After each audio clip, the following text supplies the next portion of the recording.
All right. Austin, Texas, Makayla Piluso. So you lived in a lot of different places, huh? Mhm. Like where? Yeah. I've lived in upstate New York. That's where I'm from. But I moved to Miami, like on a whim. And I lived there for about 4, almost 5 years. And then I moved to Austin. Yeah. And Miami is when you were bartending though, right? Yeah. I was bartending in New York and in Miami. But Miami was like a totally different level of bartending I can than I imagine. was doing in New York, yeah. Would you still be bartending if it wasn't for the virus? I would like to think no. Because were you getting into all this stuff before the virus? I started looking into it because, yeah, I started looking into it. I kind of knew I wanted to do something else, but I didn't really know what. So like everybody else, I just like Googled different ways to make money online. And it kind of started as like I had some, not any like major debt, but some debt that I like wanted to pay off. And I was making really good money at the bars, but I was spending it like faster because I was excited to be making that amount of money. As you should. Yeah, no. And yeah, so I was just like looking into other things because also bartending in Miami, it was a little like degrading for where I was working at. And I just felt like it wasn't what I wanted to do. Why were you getting harassed a bunch? Not harassed, but I worked at the Clevelander, which we basically like bartended in bikinis. And, you know, it's fine and all, but it just kind of felt like it wasn't a normal day-to-day reaction. And I feel like that type of environment was not helpful for me. Like it was just constant like comments, like when I'm just trying to make somebody a drink. And I've told people that before and they're like, oh, well, you chose to work there. And it's like, yeah, I did. But I think like I was kind of just money hungry of the money I would make there versus like the restaurant because of the turnover of the drinks and stuff. So a little bit of harassment. Yeah, I guess. Yeah. By Yeah. employees too, you know, like there's, I'm not going to get into that, but like definitely a level of that. 100%. I faced harassment myself, and I'm a guy. Even when I was 16, you wouldn't believe it. One time, this one grandpa kept trying to get me to have some intercourse with his 17-year-old granddaughter. And the weird thing is, he would always talk about how attractive she is. Like, look at that, and all that stuff. So I guess when you work in the restaurant business or the bar scene, I'm sure you start to see a different side of people. Yeah. Because a lot of people use it as an excuse to act however they want. Or you could say, like, act more so themselves than does. Alcohol kind of takes off the mask a little bit. Yeah. I think when I was working there, like what I started to feel like is that I was almost like less than because I think that's what, and this isn't how I feel towards service industry workers, but I think that people do view them as less than, and that's why they're treated so poorly. And you can always tell who's been in the service industry when like you're serving them, you know, because people just kind of look down on those jobs, which is crazy. Oh, I see. So the people who treat you good have done it. Worked in the service industry like once in their life. Yeah. Yeah. I never trust a person who's rude to the server. That's what I mean. Yeah. But there's many people that are. Mm-hmm. And especially when you're in an environment like Miami where people go there and they're like, oh, they think they're so cool and they're trying to just be like, and they're belligerent as well. So it's just like comments that it was really like actually hurting my confidence a lot. Yeah. Just because like, even though they weren't bad things they were saying to me, it just made me feel like I like was like a literal piece of meat rather than just like trying to make somebody a drink. Yeah. I've always wondered the different world perspectives of an attractive girl versus like a normal guy. Well, maybe it's the same though. It's not the same. There's no way. Not like 'Cause to the how- total extent, but you said that you experienced stuff too. Yeah. So it's like, I think anybody, I don't think it really matters what you look like. I think you can be in those environments and that's how you'll get treated. That's true. But I also think that as a girl, you kind of question everybody's intent. Oh, for sure. Yeah. Yeah.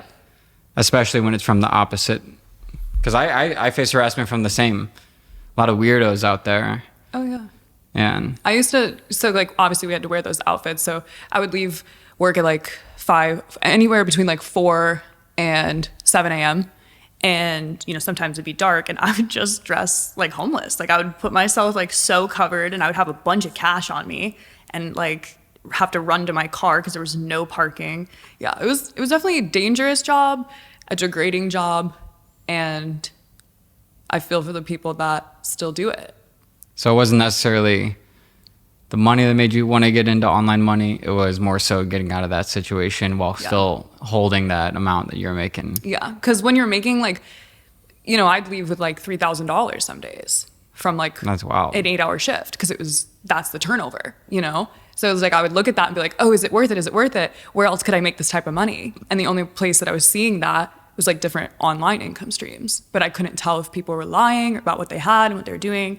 So it was like I looked into it, but then I kind of just was like back to the bar because like that's where the money was coming in. Mm-hmm. Well, a lot of people will also use that excuse of, oh, they must be lying to not even try. That's what I noticed, especially in the DMs. Like I got a lot of crazy people, and a lot of people just want to be convinced that you're lying. And I'm sure you've experienced that now too. Yeah. It's like everything people will say to you, like, oh, you come from money, or like, that's rented, or this and that. And it's just like crazy. Mm-hmm. Or even just like mean stuff that people like wish upon me. Like what? I get like DMs of like, I've had people tell me I should kill myself because the stuff that I'm sharing can't work, and like I'm capitalizing on people. Just like mean things that people only say like in a DM. Yeah. Because they're just sad about their own circumstances. And I feel for them. But yeah, I will say though, I get more positivity because that's what I try to attract on there, on all platforms. But definitely there always are those people. Is it guys or girls doing that? It's pretty mixed. Is it pretty even? I would say the guys are meaner for sure. I think a lot of girls are like supportive or curious. There are the girls that just tell me that I'm full of shit. That's fine. But I would say there's usually like guys or just profiles that I can't tell because it's like a fucking meme or something as their profile picture. Oh yeah. And what made you choose print on demand over drop shipping? The creativity. I understand because they are similar in like business models, you know. But print on demand, I've always been a creative. And I've always loved drawing, art in all forms. And so being able to create a business with my sense of creativity while also not having that much capital and not having the inventory, that was what kind of like sparked my intention. But it wasn't the first thing that I tried. What was the first thing you tried? On me. So I didn't try dropshipping first. I knew about dropshipping. I saw what it was. But I actually... so I opened on Etsy because all the stuff that I was doing online, like the research was like, Etsy's great for beginners, which it is. And so I go on there and I'm kind of just I remember this, I was sitting on this like really shitty white couch that I had, and it was so uncomfortable, but I would just sit there and work every day. And I was sitting there and I was just scrolling on Etsy thinking like, what can I sell? And in my mind, I'm like, okay, I can do beauty care products. Like I lived on the ocean, like right on Miami Beach. So I was like, okay, like I can go get ocean water and sand and make scrubs. And then I like pivoted and was like, wait, I'm going to sell gift boxes. And so gift boxes is where I like actually started. So I was hand pouring candles. My place smelled like, wow, you don't even want to know. It was terrible. And then I was like making, just like these like custom gift boxes. They're on my Instagram highlights because I like to show people that like that's how I started it. And I quickly realized that was like not that profitable, and it was taking so much of my time and bringing all of that stuff to the post office constantly, and it just like wasn't worth it. So then I just kept looking for other models, and then that's when I found print on demand. Gotcha. Yeah. And would you say most women gravitate that way? Because I'll be honest, you're the only one in terms of a female that I know who does anything relative to, like, say outside of affiliate marketing, but relative to their own business. How so? Like how you're the only one? Yeah. For like, print on demand? Just in like most girls I know who are in online money, it's, I think probably OnlyFans is number one, unfortunately. And then number two is like affiliate marketing. Yeah. And stuff. Yeah. Which I do too. Right. Affiliate marketing. Right. But I'm saying you're the only one I know who actually has their own website and sells stuff, especially ones that they create.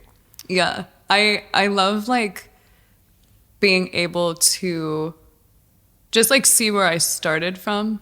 Like that's so cool to me because like the first shop that I ever started is like the one that scaled, and it all was like a Pinterest pin. Like there's a whole story to it, as I think you know, but it's just so interesting. Like it came from the heart, the store that I created. And I think that's like, along with all of the consistency and the learning and the struggle, I think that my intention was why it was like so successful so quickly. Well, I guess I say that because I don't know any guys in the print on demand space. It's usually guys are driven towards drop shipping.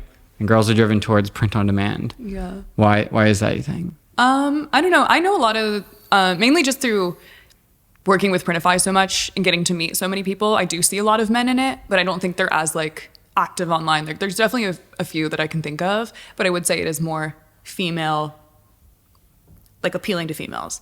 I think it has to do with the creativity, and it's also very like tedious building like a print on demand business. It has to have like a certain aesthetic to it, in my opinion, for like your store to do really well. And that comes in with like a lot of photos. And while dropshipping can do that too, I think like with mock-ups and stuff, I think the females like that like pretty stuff and making it look a certain way and selling like cute designs. Well, also I'd say like Etsy's mainly would be the majority women, right? Just Etsy in general. I don't know for sure, but I would guess yes. Okay, so that makes sense. That probably has something to do with it, because I've never been on Etsy. I don't think ever. I might have bought something from it a long time ago. You mean the buyers? Yeah. More, yeah. Oh yeah, for sure. So that's what I. Yeah. Yes. That's what I mean. So selling on Etsy, when it comes down to Etsy, it's usually handmade or like digitally made, right? Yep. So Etsy, they're really strict on their policies, especially as of last October. They like shut a bunch of shit down and like what? They got rid of all the dropshippers, but they kept the print on demand because it was so profitable for Etsy as well. Because obviously it's a marketplace, they make money as well. And where there's like a little bit of leeway, because to be on Etsy, you have to be selling something that is custom or handmade. So the way that you get away with that with print on demand is a few ways. Number one, everything's printed to order. So it's not like bulk stuff. And two, as it's considered custom because it's printed to order. And that's why a lot of digital products are also available to be sold on Etsy too. Because they're like templates, like sold as people can download and use them to create something. But yeah, like the policies have gotten, it's interesting to see where that will go in the future. Just with all the policies that they really try to keep it tight knit. And like they were banning so many accounts that were dropshipping on there. Did any of yours get banned? I'm not like, I only dropshipped on Etsy back when I like first started. I was selling these Grinch like signs that were going over like people's fences and stuff for Christmas. Super weird, but they were selling. So you never got mistaken as like a dropshipping store? No. Because I follow policies. Like that's one thing about me is I'm definitely like a rule follower when it comes to things. Because I hate fucking up. Like I don't want to be like banned. And I've been banned, but by accident on Etsy for like this weird payment issue when I switched banks accounts. So not banned, actually, I was suspended and I was able to get the account back. But I've never like violated a policy that much to where Etsy's like come at me.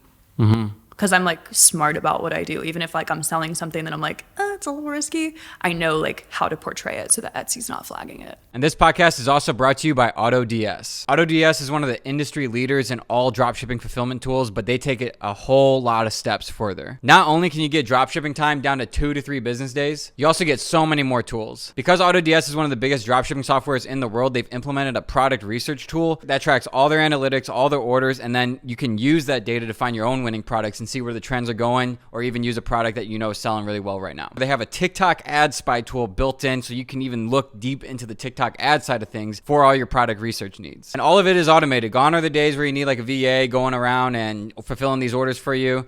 AutoDS, it is completely automated. Not even just the orders, but also the tracking updates and the returns. All of that is taken care of by them. They already have a lineup of 500 million products you can choose from. It sounds like a joke, but that's an actual truth. But I think what really makes them stand out is all their worldwide suppliers that they're connected to. Because most softwares are just like AliExpress and their own suppliers, but these guys are, Amazon, Walmart, eBay, Costco, Target, Overstock, Lowe's, and so many more. AutoDS is truly the all-in-one tool you need for all your dropshipping needs. So if you'd like to test it out, go to the link in the description below. You'll get a special deal through my link. Whether you're brand new at dropshipping or an experienced dropshipper, definitely check these guys out. Now back to the podcast. So dropshipping is black hat, dropshipping, black hat, MRR. Is there anything black hat in Etsy?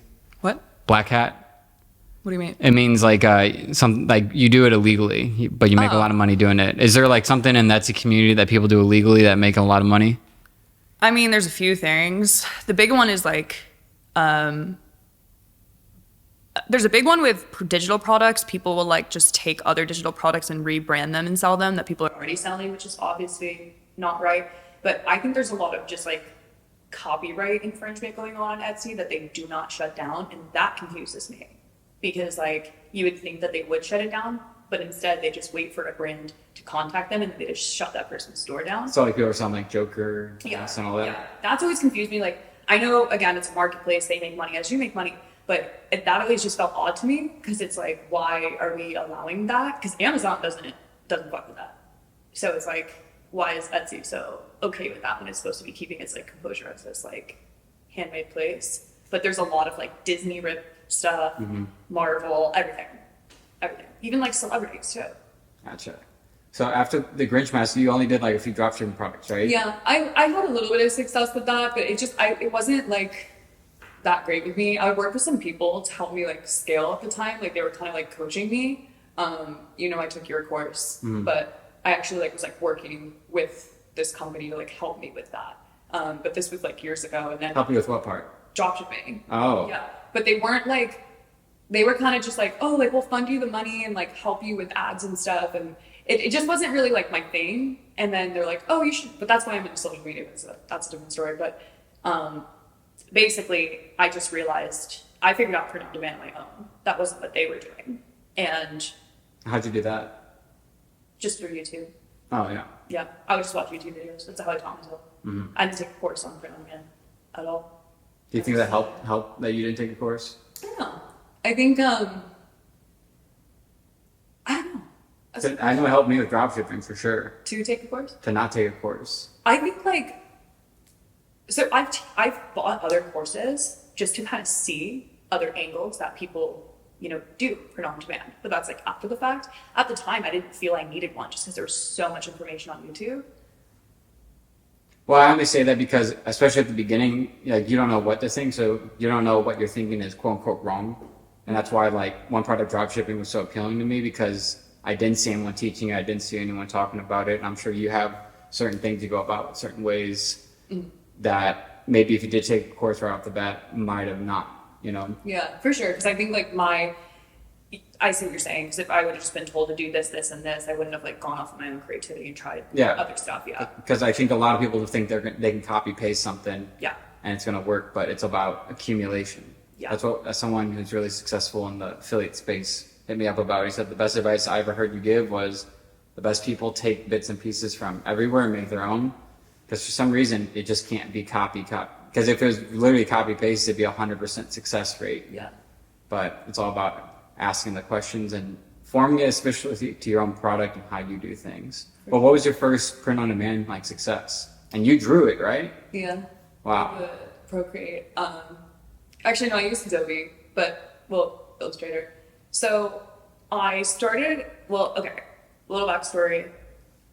Kind of funny. I went on Etsy and I was selling the gift boxes, and then I was like, once print on demand came into the vision, I was like, okay, I'm gonna create a whole new store. And so I created this first store. It was called Grunge Something because I was like, I consider myself a bit like grungy aesthetic sometimes, like dark aesthetic. And so I was like, I want to sell stuff to have to do with that. So I started making these like really random designs that were like grunge girl inspired. When I look back at them, I like actually cringe at them. And I'm putting them on and I'm like, why aren't these selling? Right? Like I have this store, I'm doing X, Y, and Z. I have mock-ups. I'm pricing them correctly. Why aren't they selling? And I quickly realized, well, they're not selling because like, this is something that I would buy, but like, who else is going to buy this? Like this isn't what the market wants, and I actually figured that out pretty quickly. So I kind of sat back and then I did a little bit more research. And at this time I was just kind of posting random stuff on that store and like trying to see what would hit. And then that's where I decided I see there's a gap in something that I'm really passionate about, which is mental health. So I created another store. I like completely got rid of that store. I created another one, and it was all based around mental health. And that was something that came so naturally to me, making the fun designs. And that's where like research plus creativity, which is something I tell so many people that I help, is like, you can't not do the research. And especially with print on demand products. And so I was like, all right, I see what's here and what people seem to be buying. At that time, I wasn't using any type of Chrome extension. I was doing it all for free, just by, if a product had multiple reviews, that was my way of telling that people were buying it. And so I would take those designs and say, okay, like, I see what, sentence is working here. How can I make this better and more creative? And that's what I kept applying, that same strategy. And that's how my first successful store happened. And it was all based on mental health, and it all just was designs that I created and sayings that I was either coming up with or finding, and then like recreating designs for it. And it was super successful for a while, right? Is it still going to this day? It's not. Okay, because I know it was so successful. We're walking around a store once and you're like, oh, that's my design right there. No, literally. Because big companies started ripping it, right? Yeah. I had a company come after me over a trademark that I wasn't aware of. And, you learn all that as you go, fuck up. But the saying mental health matters is trademarked. And I didn't know that at the time. So a company, they're actually still going, they're a big brand, contacted me and was like, hey, like, we own this trademark, which turns out they did not own the trademark, but they knew because I was a smaller shop, but I didn't know to tell that someone owns it, but it's not them. Oh. And so they told me I had to take my design down, or they were like, wanted all this money, they threatened lawsuits, and then they ripped my design on their website and were selling it. And it turns out that they never even owned that trademark. Wow. Later knowledge that I now know. But that's bullying. I believe in, that they'll get their return for that. Yeah. Have you ever been walking around and seen someone wearing your stuff? It used to happen. Where, like, in Miami, or just I saw something in Disney one time, which was really cool. Because when I lived in Miami, I would go to Disney all the time. And it's a Grow Positive Thoughts sweatshirt, and it had these like cute flowers. And I knew it was mine because I'm really good with like hex codes and color codes. I'll like create certain colors that I like. And I knew it was mine because the way the colors were. Wow. And then obviously I would have people like leave reviews and like send photos of them wearing it. And it was just very fulfilling, while also being like the hardest thing I've ever done. Did you do the customer service yourself? Yeah. Did you? Okay, I asked Dennis this. Did you have any weird people in the customer service? Well, I mean, there's always people that are like, what do you mean by weird? Just like strange messages you get. I would get like people pretending they didn't receive their stuff, like that type of stuff. Like, I actually, I do have one lady that comes to mind. She called me a shark, remember? For what? I was selling like some face masks as well. Are they shark face masks? No, they were print-on-demand face masks, and they had like little hearts and stars on them and stuff. And she received it and was like, this quality is not good enough to keep out the virus that's happening, and da-da-da-da. You're a shark. You're just for the money. Like, you get, And then like people would order. This is another thing, because with print-on-demands, I've never offered returns. Ever. Yeah. And there's people have tried to argue with me about that, but I just don't do it. And this woman bought a phone case in the wrong size. And I was like, trying to be nice to her, like, okay, we purchased it on this size. And she's like, yeah, well, I want to return it. Like, well, you can't, because I don't accept returns. You sign that in the policy. And I learned to be strict on my policies because so many people would try to take advantage. And then I was just stacking up inventory in my house, and I'm like, this makes no sense. Like, this is what I'm trying to avoid. And then I offered her an exchange, and she's like, no, I want a refund. So I'm like, okay, like, no. But I don't know. You get that anywhere. It's just people. How long after you lost it? Well, I mean, technically lost the job, right, because of the virus. Mm-hmm. How long after that were you able to completely replace what you were making at the bar, would you say? Well, I mean, I gotta think of this timeline. Within like 6 months of selling consistently on Etsy, I remember that was like my first around 100K profit. So it was because of a Pinterest pin. So I say it took me around 6 months. What's a Pinterest? Oh, the pin, actual pin. Yeah, the pin that went viral that got my Etsy shop going. Mm-hmm. I mean, I had momentum on my Etsy shop. I had 3 of my listings be an Etsy pick for like 2 weeks, which was crazy. And I was just like in that algorithm. You know what I think helped me was the mental health niche during 2020. People were looking for that stuff. Mm-hmm. And it was things that people were inspired by. Like, I would sell like these cute phone cases with like positive affirmations and mugs with positive affirmations. And it was just nice because it's like, nobody was really doing that well during that time. When you were running that, were you launching other Etsy stores, or was it just that one all in? I had another one open, but like I couldn't really like focus on that one because I had another direction I wanted to go with that one. I wanted to actually try to sell to men and do like Bitcoin stuff. That was kind of like where I wanted to go with it. Because I was like, So I just really went and like focused on that store, and yeah. How many years did that run for? 2.5. And why did it end? I didn't want to do it anymore. Why? Because I focused on, so I started selling digital products because I noticed that like the profits were better on that. So like, okay, so I guess I did because I was posting digital products in the same store though as well. So I was selling like digital files. I started selling designs that other print-on-demand sellers could use, and like SVGs that people could download and put on their own products. Because a lot of people during this time were also making like Cricut stuff, like Cricuts where you can print out things and put it on your own t-shirt and stuff. Mm-hmm. So it's kind of like selling to my own competition in a way. But yeah. And I guess it's not that I didn't want to run that store anymore. That's not necessarily true. I was running into a lot of issues with just like that one business that kept coming at me. Mm-hmm. And I don't know. I just kind of started pivoting into different things. And I have an Etsy store now, but it's not that one. I think like part of me like didn't want that. I wonder a lot what that store would be like if it was still going. Like I feel like that would just be insane. But I could open it. Are there no benefits to just making your own website and taking it all off Etsy, or is it Etsy? Website. Oh, and it was also an Etsy. Yeah, because I was building an email list as well. Gotcha. So like I have all of that still like that I can access. And when did you set that down? Earlier last year. So it ran for a bit longer than earlier last year. And what niche did you pivot to? A lot of custom.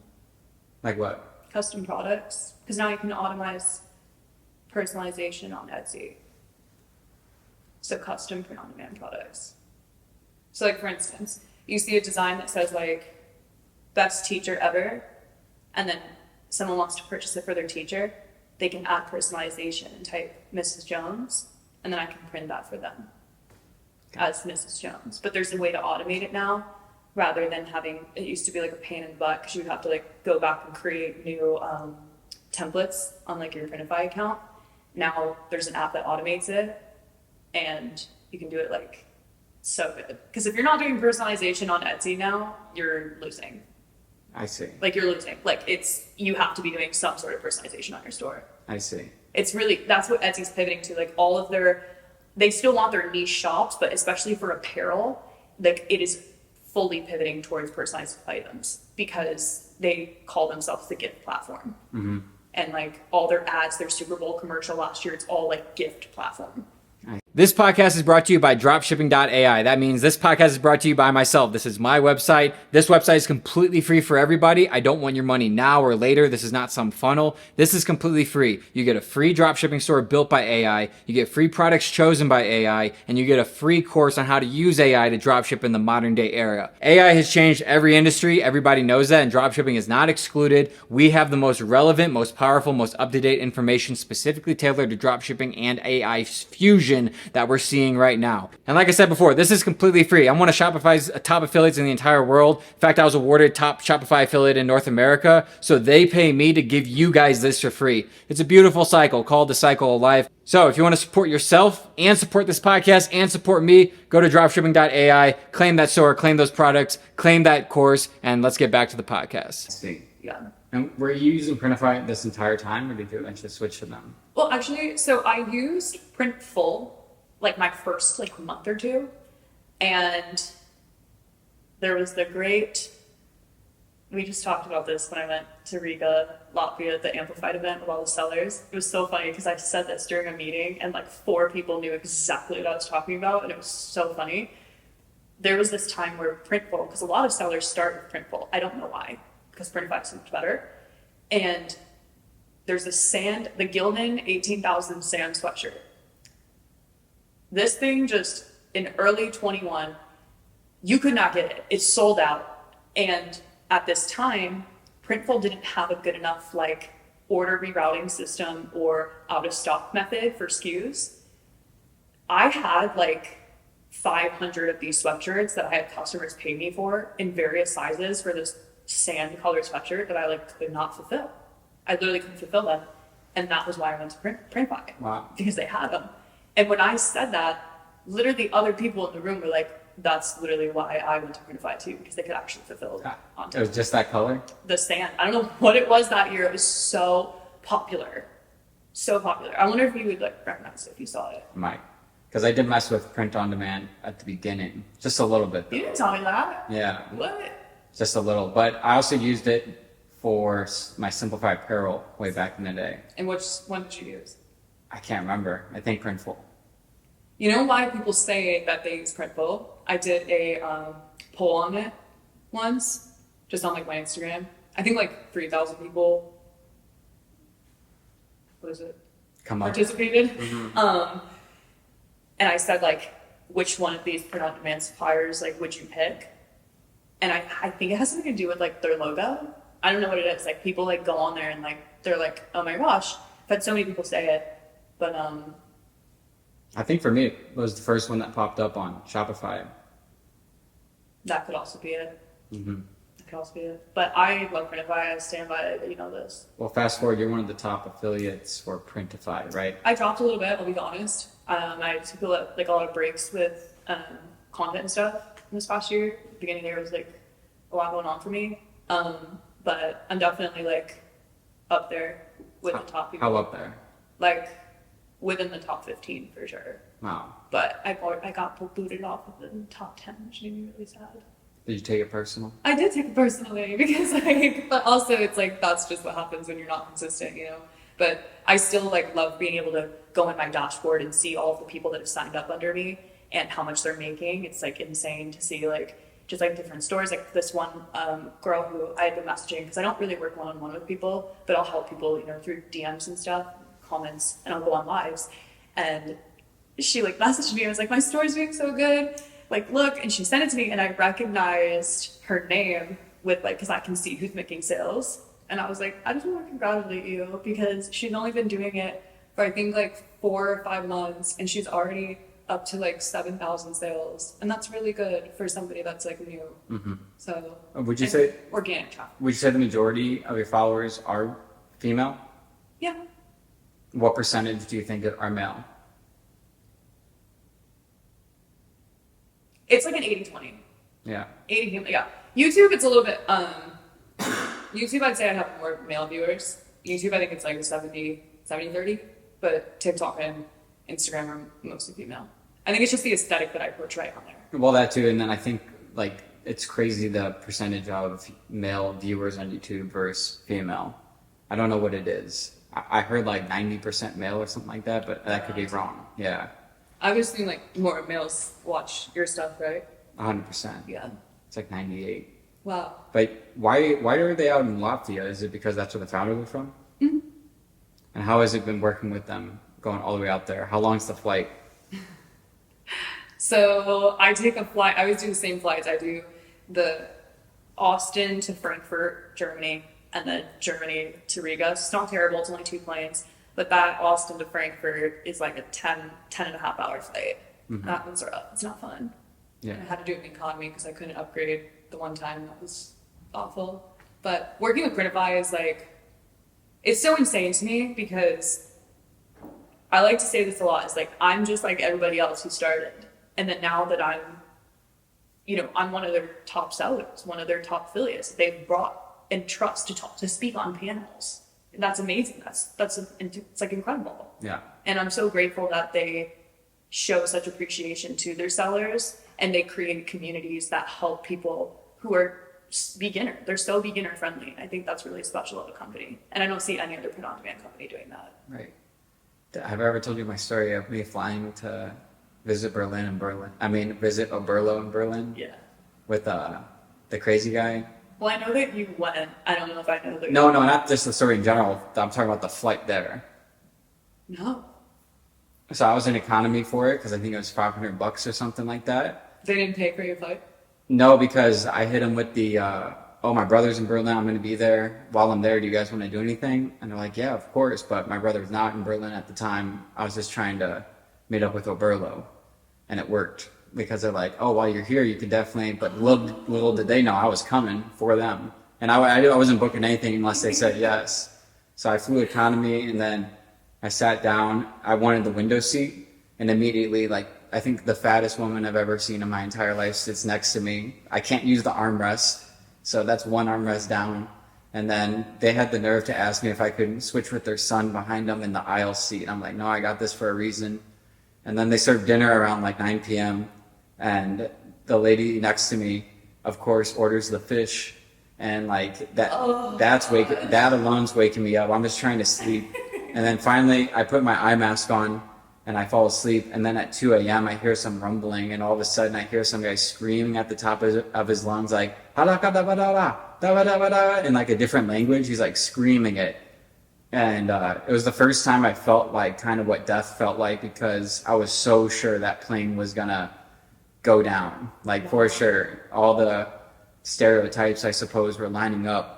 And so I'm hearing this guy yell and people were screaming on the plane on top of that. So it wasn't just him yelling this. It was like he was yelling this and people were like screaming out of terror and stuff. So much so that I woke up, but I kept my eye mask on. And I'm like, any minute now. It's any minute now, or any second now. And then I was so at peace with it, I felt my soul lift out of my body. Like I could just feel myself getting lighter and lighter and lighter. Just like, because I didn't want to be scared when I die, so like that's why I kept the eye mask on. And then I started like floating a little bit. It was really peaceful. And then after a few minutes, the screaming started subsiding and I wasn't floating anymore. So I took my mask off and I saw like one of the air marshals had the guy in like a chokehold and stuff like this and he's screaming at everybody.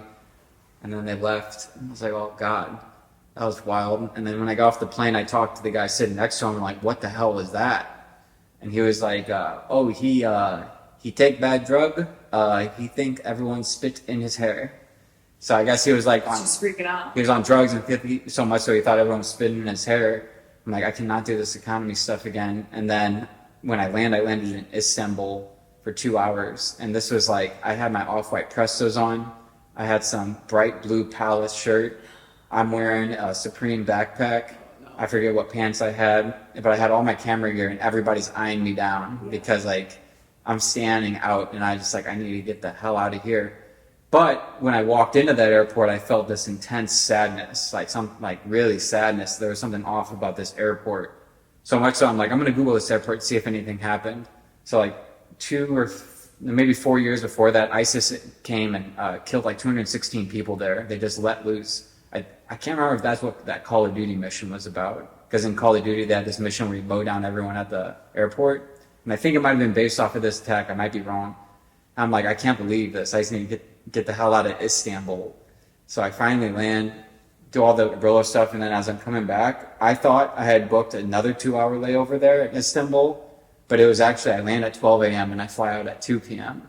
So I would have had to fly, so I ended up going through London for that, but yeah, after that, I'm like, no more economy for me. Yeah. Yeah. Oh my, that's like really traumatic, actually. Yeah. Because you didn't know what was going on. It's not in your language.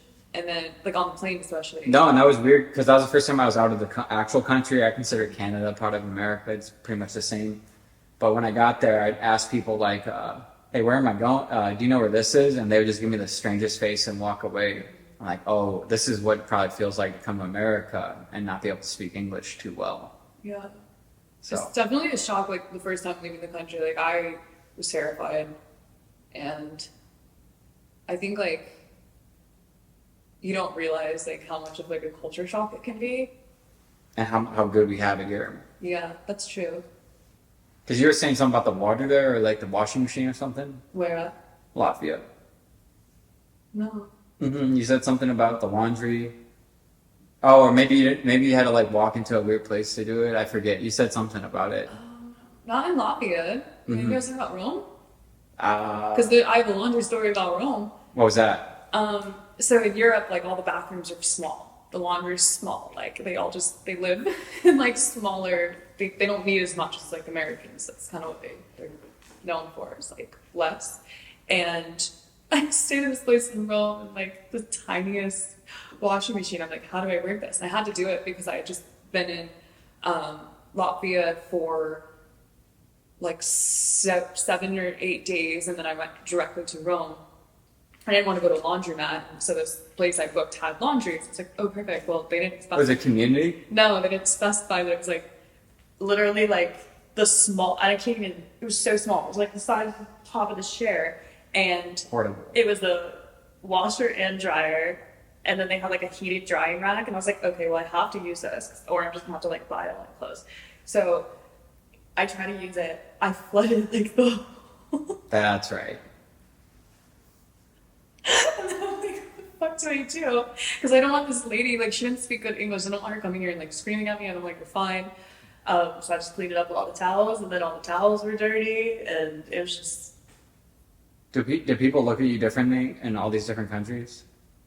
It depends. I think in Italy, no. If you go to, like, the smaller towns, yes. I mean, they can kind of tell you're a tourist, but if you kind of learn, like, as I keep going to Europe, I'm understanding the style more. I'm understanding like how to almost fit in a little bit to not look so out of place. Yeah, I think like when in Riga, I love Riga. That's Riga, Latvia. It's their capital, and it's such a great place. But it's definitely a lot different than like other places in Europe. And I think like there, my first time, I was a little bit like, and I brought my mom, and we were just kind of like. Everyone's staring at us. Like, it's, I don't know. I think it's a little off-putting. I think airports, like you said, I get more anxious in airports, the foreign airports, because you don't know where you're going. Nobody really speaks the language unless they like work the kiosks. And yeah, you don't love that. Yeah. The place I've actually been the most scared though since I've left the country would be Athens, Greece. Why is that? It was just not what I thought. Because Greece is so beautiful on the islands, but Athens is like grunge, dirty, scary, not fun. And I've been in some really sketchy train stations in Europe as well, where like people will just rob you and nothing happens. Did you ever suspect that you're about to get robbed? I'm a hyper aware person. Like I am always bags locked, like to me, very like aware. My awareness is very good. So I'm always on it. There was one time I was with a friend of mine, and we were in the train station, and this guy started talking to me like right as we were about to get on the train, like the door's open, right? And it's quick, like you have to get on, it'll shut. And like he starts talking to me, and he like grabbed my hand and like said something, and I was like, what? And he's like, do you know where? And he had a guy with him, and she like yeeted me into the train, and she's like, he was literally about to like take your bag because they like distract you, you know? So definitely a thing there. Mm-hmm. Yeah, you don't want loose stuff or phones in your pockets. Yeah. Are there any countries you would never go to? Probably. I have to think about it though. Yeah. But where would you not go? Where would I not go? I would go pretty much everywhere. Okay. Yeah, I would go everywhere. I'm trying to think of. I'm sure there's countries that I can't think of right now. But I like I like going to places where most don't. North Korea. Yeah. I like to visit the Congo, Antarctica, all those places. Yeah. I think I'm hoping Shopify opens up like a shop in North Korea or like Antarctica or something like that. Gives me a good reason. And you go. Yeah. You just be like, hey, I'm coming to see somebody. Yeah. Coming to see someone in Antarctica. I think like, what about China? Definitely. See, I'm a little like skeptical. My dad used to go to China a lot for work, and he told my mom a lot of stories about it. And I don't know. Obviously, that was years ago, but I don't know if China would be top on my list. That'd probably be like lower. I would love to go to Japan. You know that I'm like dying to go to Japan. Well, do any suppliers that you work with work in China? A lot of the suppliers with like Printify are more US based. I sell a lot to US based. There's a few suppliers, like the custom pillows I get, those come from China. But only like 2 out of like 30 suppliers. I see. Yeah, because most people in dropshipping would go to China for that reason, for the supplier aspect. Yeah, exactly. That's why, because my dad was in like wholesaling, just like distributing, is one of the first successful eBay sellers, which was really cool. Back in like Oh, that's right. 2006. Yeah. 'Cause you're- 2000 and, oh, I get the years mixed up a lot just because like that was like a traumatic thing in my life. But yeah, before like 2008, because that's when he passed away. So it was like before that. Because your family's background is kind of in apparel, right? Yeah, but like what's weird about like I actually I'll tell you something. I don't love talking about that because I feel like that will make it look like it was handed to me or that I had prior knowledge about it. And that's not the case. Like at all. Like I'm educating my mom on print on demand versus her wholesaling business. What's the wholesaling business? Like basically you buy large sums and then resell them to people. So like it is promotional products in wholesale. So like for instance, let's say you need 300 bags that say like Scott. You would go to like a company like my mom's and buy them all either made or not made, and then you make your own in like a bulk order versus like being printed to order. And okay, so just to take it back to Etsy, if say you did it through that 300, would you be able to sell that on Etsy, or does it have to be made to order, custom order? If you had the word Scott on them for 300, yes. If they were just a black wholesale, not technically.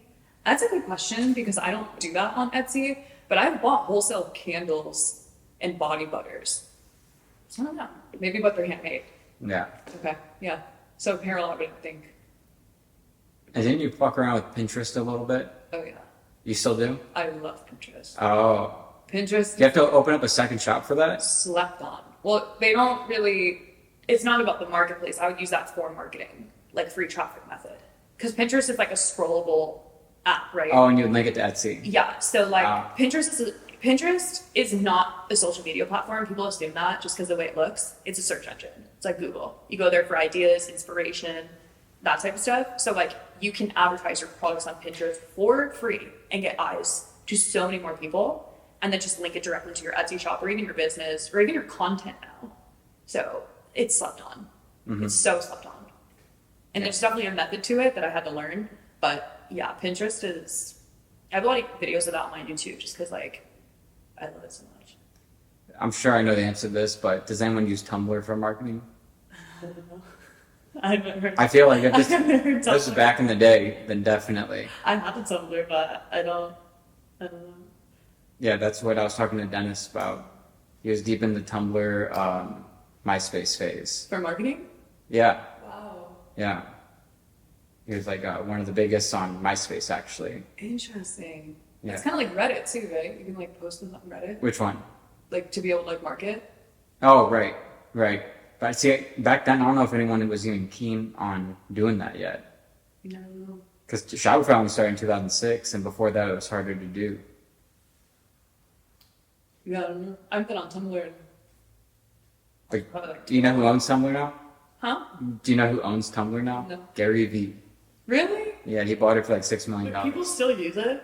Someone uses it, just like someone uses MySpace. MySpace is owned by Justin Timberlake. That's crazy. I did not know that. Yeah. I remember I would go on and like code, so I'd have all the different like cursors and music. Mm-hmm. Did you post on it? Way back in the day. Like yourself Don't try to find it. I don't know what's on it. or other, like yourself or other things?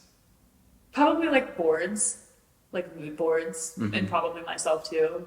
But a big thing that was going on when I was like in middle school, high school was like Visco. Do you remember that? Oh yeah, it's still gone. Oh yeah, I had a Visco. It's probably still. I should probably get rid of that. Oh, it's still up? I'm sure it's findable. It's gonna be gone before this airs. Let's see about that. Yeah, there's probably some funny selfies of me on there. So besides Pinterest and obviously Etsy, is there any other like traffic sources you use? Like, did you ever like use Facebook ads or anything like that? I tried it. I did not have a lot of luck with like Facebook. I still to this day don't really understand it. Like that's why I don't have a Facebook group. Like it confuses me. It confuses me why my profile of like Makayla Piluso has to be connected to Money with Mac. It confuses me how like to open a page. I could probably hire someone to help me with it. I just like didn't really feel I needed it. So to answer your question, no. I've dabbled in Pinterest ads and other social media ads. Like, I mean, I guess some Meta because of Instagram. And I focus a lot on free traffic and then I'll promote the videos or photos that do well. Got And it. sometimes that's through TikTok, sometimes that's through Instagram, sometimes that's through Pinterest, but mostly Pinterest. And I've done like some Google ads too, but I hired someone to help me with that. Now, do you ever just use TikTok to promote the products itself? How is that in comparison? TikTok was like more new and like newly when all of this was kind of happening. So I was just really focusing on Pinterest, like when my store was really, really blowing up, right? Um, Not that this is your question, but now TikTok is like the main way that I tell people to promote print on demand products because you can literally post like photo slides of your product and stuff. And so it's huge. But yeah, anywhere that you can use, like I used to have a TikTok that was linked to my Etsy shop, and I would like literally post like me wearing the apparel. Right. And it did get clicks, but nothing I was seeing like on Pinterest. Well, do you TikTok shop now? I'm getting into it. I'm really excited about it. That's what one of my panels was on at Amplify this year. I got to talk all about it, and it was just like, I kind of like the idea of like, I'm learning too, like most people are with TikTok Shop, because it is a newer marketplace. But I think it is so interesting and such a good opportunity to be selling on because it's a literal video shopping marketplace. It's so different than like Amazon or Etsy. Right now, Snapchat is allowing me to offer you a special deal where if you spend $350 in ads, you're going to get $375 in ad credits. Snapchat's often one of the most overlooked advertising platforms there is, but it's also one of the largest. So if you have ads running on other platforms that are already working, take advantage of this deal just to see what would happen if you took it over to Snapchat, because Snapchat is a whole different audience, and the average Snapchat user opens it 40 times a day. I know a lot of you watching right now open it maybe 60 times a day. So you might as well go ahead and try this out, because you would be surprised how well this works and how many businesses this has really, really scaled up for. Right. And in that case, you have to open a second shop technically, right? Yeah. So like you can have a Printify. So a lot of people don't know this. You can have a Printify account that's linked to multiple websites or e-commerce marketplaces. So you can have a shop on Printify that has all your products, and you can upload that to a TikTok shop, to an Etsy, to a Shopify account. And so but you do have to create a different like entity as TikTok shop and like list the products on there. You know, but you can still use the same print-on-demand supplier. Gotcha. So I know this with dropshipping, but with how many people you've taught, like how many people do you think that have signed up for Printify through you? Do you know the number? I could probably get it, but I don't know the exact one. No. What do you think is the difference between someone who actually makes those high numbers like you see and the people who don't? Assuming they try to begin with. Consistency. And I think like you just have to want to do it. Like I can put every single free video in front of somebody, step by step, do this, this, and this, and this. If they don't want to do it, like if they actually don't have the drive, like if you want something bad enough, you will do it until it works. That's what I did, so I'm sure you did. And I think like some people will just go on and put on one product and be like, this didn't work. This is a lie, like you're lying. I've been trying for 6 months and I don't have a sale, and it's like, okay, why? Have you done research? And like usually when I go down the list of like things, then they're like, oh no, I haven't done this. I'm like, okay. So I think it's just consistency and also the learning curve. Like you can't just like go into it and not really like study what you're doing. You kind of have to like learn for yourself and like mess up a little bit and pivot. Every single person I know that's been successful with print on demand is the same as myself. Your first store is not the one that does well. Right. It's once you pivot because you like basically like screwed up everything in the first store to learn what to do in your next store. Well, I guess my question more proceeds to the people who did make it. What do you think they did right on those stores? No, I mean outside, once they're consistent, yeah. Okay. Sorry. Probably research. That is what's so important in print on demand, is understanding what is already selling and not reinventing the wheel. People don't get that. People want to like create these like, and you can have a successful print on demand store that you completely create everything from yourself without doing, research what's in that market. If you already have like a personal brand or a way to sell to people, if you want to sell like merch or something. But what's kind of unique about print on demand products is there's not really a reason to purchase them. Like with a dropshipping product, if you pick a product that solves a problem, people see that and they're like, oh, that solves a problem. Whereas like print on demand, a lot of it's apparel and accessories, so it doesn't really solve anything. You just have to make them want it. in order to make them want you to put it in front of the right customer. And so the key thing is studying who you're selling to. And also, everyone I know that's successful in it has a niche specific store.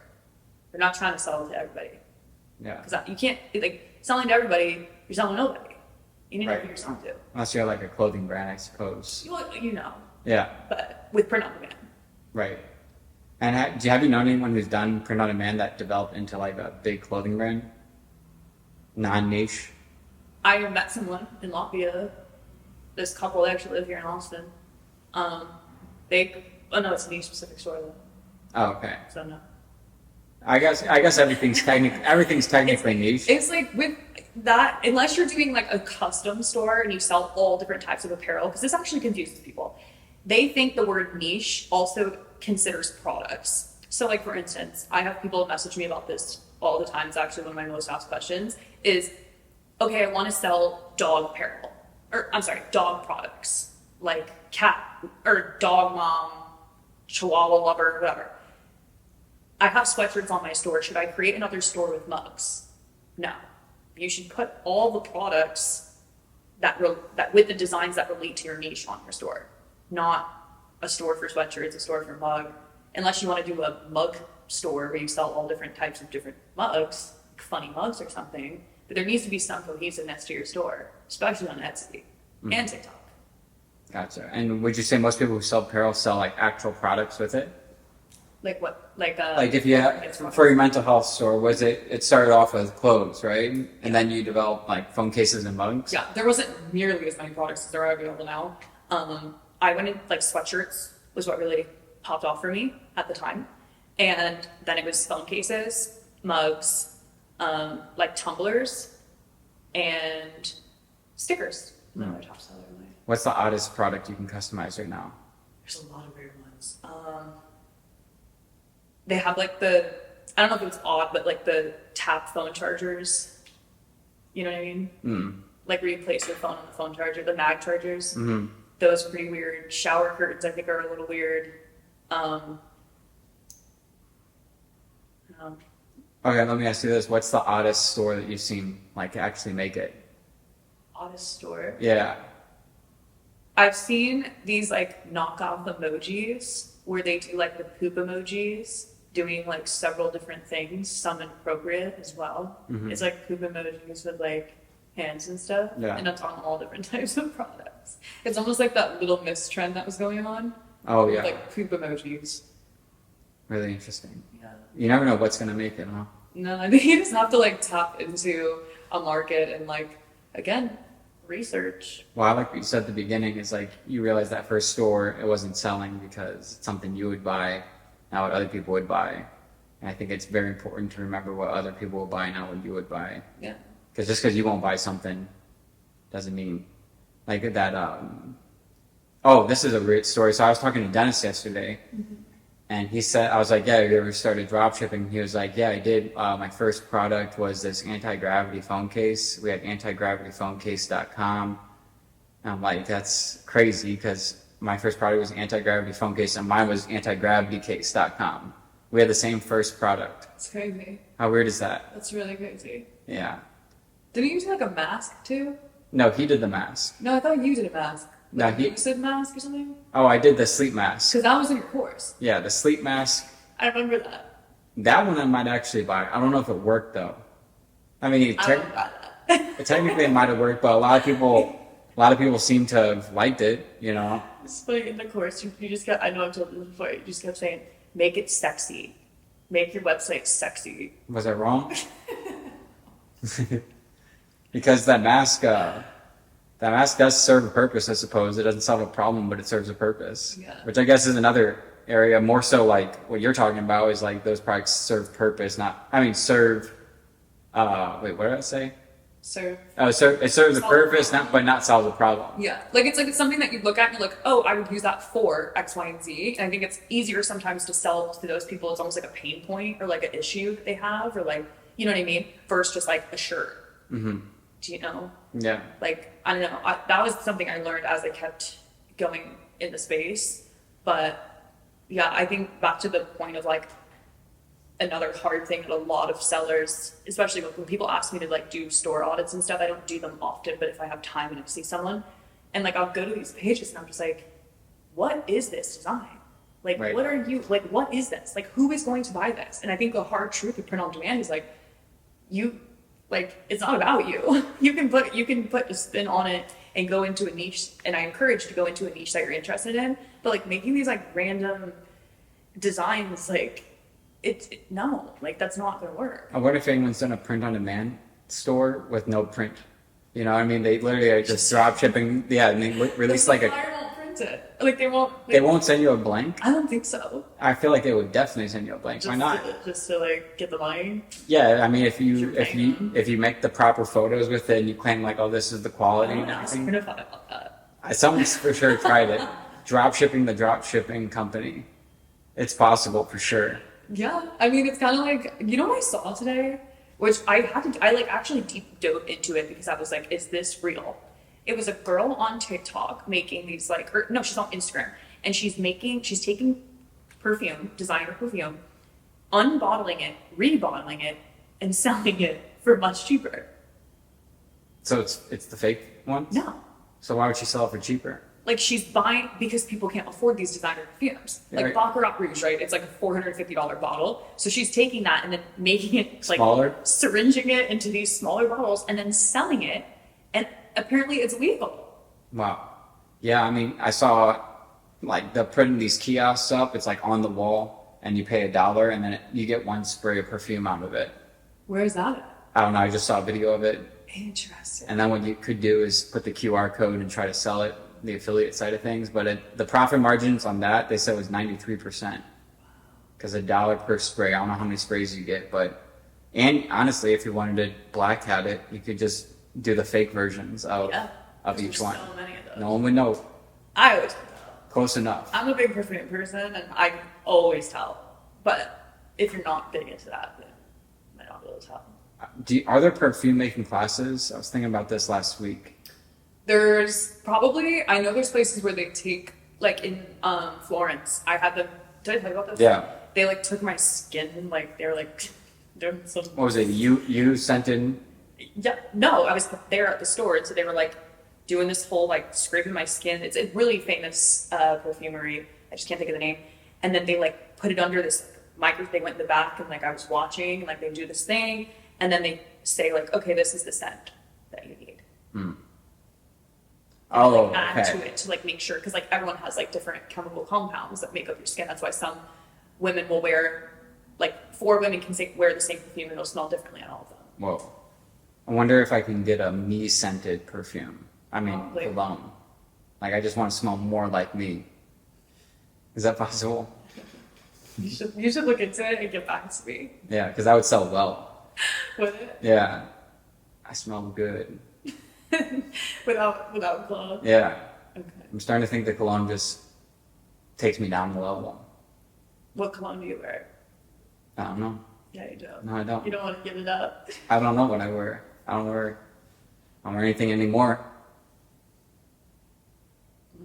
Yeah. Do you think you're gonna sell on TikTok Shop? Yeah. You are. Someone's got to do it. Well, I'm doing it. Because the thing is, when they made TikTok Shop, they didn't make it for nobody to do. And the issue with that is, if they make it and nobody does it, and it needs to be done, then somebody's got to do it. And it might as well be. So if I'm going to do it, I might as well do it right. Yeah. Because if I don't do it right, someone might do it and not do it correct. And if they don't do it correct, then the whole thing spirals out of control. I'm just trying to support what needs to be done. Okay. And if it needs to be done, I'm going to do it. Because somebody's got to do it. Well, Makayla, thanks so much for coming out. Yeah. I guess I came out. Yeah. But Back to Austin. I guess, do you have any final advice? Oh, yeah. You ended up staying in Austin when it was supposed to be a month. Mm-hmm. What did you like so much about it? It just feels like you still get that city aspect that I love. I love cities. But also, like, it feels like a town. And the people here, like, I made more friends in my first year living here than I did in 5 years in Miami. Why do you think that is? People are just friendly here. I also think it had to do with, like, I was feeling better when I was here as well. But I really believe that like this is a very friendly city, and many people I talk to say the same. Yeah. But it's just unique here. Well, comparing it to Miami, the currency out there that is mainly, it's not fame.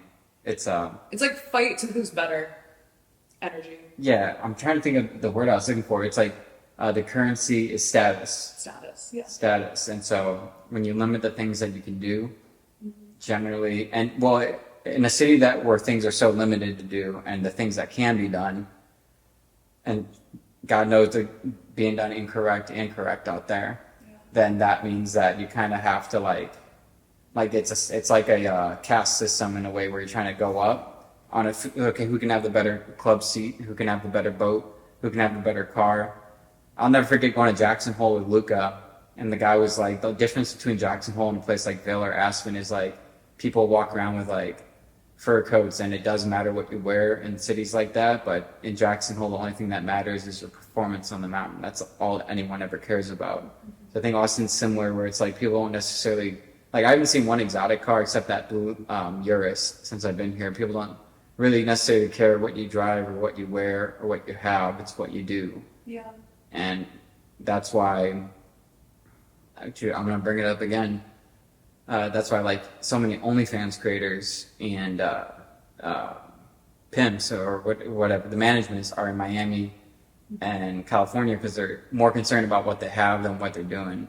While in Austin, it's more about what you're doing than what you have. Yeah. But the best is when you meet someone who loves what they do, proud of what they do, and has a lot because of it, like a Joe Rogan or something like that. And I think Austin brings those types of people here because I don't know what it is about those two cities, but it's really, I think it's because the possibilities go so high. You know, I think what clubs are in Austin that people are like. There's like there's no like club scene here. Like people try to make it like, there's like party crews that go to these clubs, but like it's not a club scene, especially like what you see in Miami, what you see in Vegas, what you see all over. There's no club scene here. Yeah. There's not. There's not a lot of competition and material out here. Yeah, I love that. When the other ones, like, you can go so high. I think the most expensive house in Austin right now is probably like 28 million, and that's on the water or whatever. But the most expensive house in Los Angeles, I think, is 250 million. And so it's just like there's always the comparison aspect, I suppose, in a place like Miami or a place like Los Angeles, and it brings those types of people who are trying to compare themselves, I suppose. But I like Austin a lot because of that. It was a huge reason why I left Miami. Yeah. Like I constantly, and it's funny because I was making money and I had nice things, but I constantly felt like I like wasn't enough out there, and I was comparing myself to like, and not to knock it because like I'm all for if people want to make body modifications, like I don't care, it doesn't affect me what they do, but I was like out there feeling like I wasn't as good because I didn't have those things that were so common around there, and I knew like I had to get out of there because it was just like a toxic environment for me. And everywhere that I would go, like I remember this one time I met this girl and she was more in like the partying scene. I've never been a big partier like at all, and she started to kind of bring me out, and I got excited. I'm like, okay, like I have money to spend, like I can go out to these places and wear nice things. I was so uncomfortable because no matter what would happen, I felt like the only thing is that people wanted to know what they could like get from me. It wasn't about being my friend. And here, it's nothing like that at all. What do you think it is out here? People just want to know you. I don't know. It feels different. I think like I said, the amount of friends I've made since moving here versus there just shows it all. Because I'm not super outgoing. Like once I get talking, I'm talking. I'm a better listener than I am a talker. And I genuinely feel heard here. Hurt. Yeah. They said hurt. No, hurt. Like I feel like I can speak about something and be myself and not feel like I can walk around. I wear like athleisure most of the time, everywhere, and it's like fine. It's just like what I do, and I don't care. Yeah. I go without makeup all the time here. I never would do that in Miami. Why? I just felt judged. That's crazy. Judged for being yourself. Yeah. But not again. I'm back there and it's sinking. So. Well, that's great. Because it's like judge for being yourself. That's so interesting, right? Because you meet a lot of people in these big cities where they're very similar to others, and I think that's kind of what's going on then. What do you mean? like they don't want to be themselves because you're judged for being yourself. So Yeah. they be a certain stereotype, and that's why a lot of them end up looking the same, dressing the same, acting the same, thinking the same. Because to step out of that, you kind of get judged. But I guess you're more free to do it in cities like this. Yeah. But I also like, I just like to be myself. And it took me so long to be at peace with myself. And that's obviously internal work because you can have everything. You can have money, you can have nice things, you can have family, you can have friends. But if you're not confident in yourself, you don't actually have anything. And I was kind of learning that of like I needed to grow the relationship with myself and become comfortable. And this city helped me to do that. Gotcha. Interesting. Yeah, because my shaman told me something a little different. He said it's not about what you do or who you are. It's about the things you own and the money you possess. And those two things are the only meaning of life. That is not what he said. It's all about acquiring as many materialistic items as possible and having the biggest number in the account. I know that's not what he That's what he said. Yeah. When I was out in Tibet, like after we did all of our practicing, he said, like, I hope this is what you should have learned. I think the ancient Egyptians taught that too.